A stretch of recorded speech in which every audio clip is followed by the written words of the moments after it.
एक समय की बात है, एक आदमी का घर रेगिस्तान के दूसरी तरफ के इलाके में था। चारों ओर सिर्फ रेत ही रेत फैली हुई थी और उसे घर जाना भी जरूरी था, पर सूरज अपनी पूरी तपिश के साथ चमक रही थी। पानी का एक बूंद भी कहीं नजर नहीं आ रहा था और दूर दूर तक किसी का नामो निशान नहीं था। लेकिन आदमी का इरादा पक्का था, उसे इस रेगिस्तान को पार करके दूसरी तरफ के गांव तक पहुंचना था और कोई दूसरा साधन भी नहीं था। उसने सोचा, बैठने से काम नहीं चलेगा, पैदल निकलना होगा, और वो चल पड़ा। जैसे जैसे वो आगे बढ़ता गया, रेत की टीले और ऊंचे ऊंचे होते गए। चलते चलते उसे प्यास लगने लगी, मगर उसके पास पानी का एक छोटा सा मटका था, वह भी धीरे धीरे खाली हो रहा था। थकावट और प्यास के बावजूद वह रुकने को तैयार नहीं था। उसे अपनी मंजिल तक पहुंचना ही था किसी भी हालत में। कुछ घंटों बाद आदमी की हालत बिगड़ने लगी। सूरज की तेज गर्मी ने उसे बहुत कमजोर कर दिया था। तभी उसकी नज़र दूर पर एक पेड़ के जैसे दिखने वाले अक्ष पर पड़ी। उसे लगा कि वहाँ शायद पानी हो सकता है।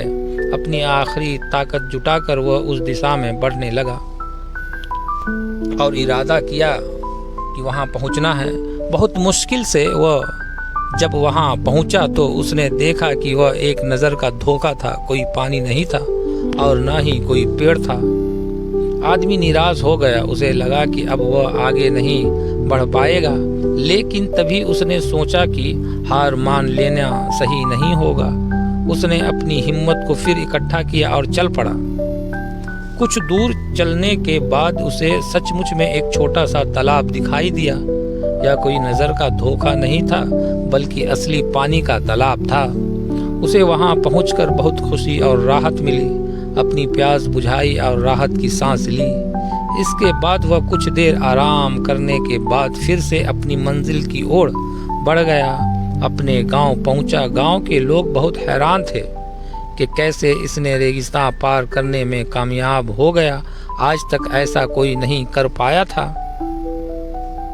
इस तरह आदमी ने अपने हौसले से और यकीन से उस कठिन रेगिस्तान को पार कर लिया और आखिरकार अपने गांव पहुंच गया। दोस्तों, जिंदगी में हमेशा एक चैलेंज होता है। अगर हम हार मान कर बैठ गए तो नाकाम हो जाते हैं, और हौसला से आगे बढ़े तो कामयाबी मिलती है। ये फैसला हम पर होता है कि हम क्या करना चाहते हैं।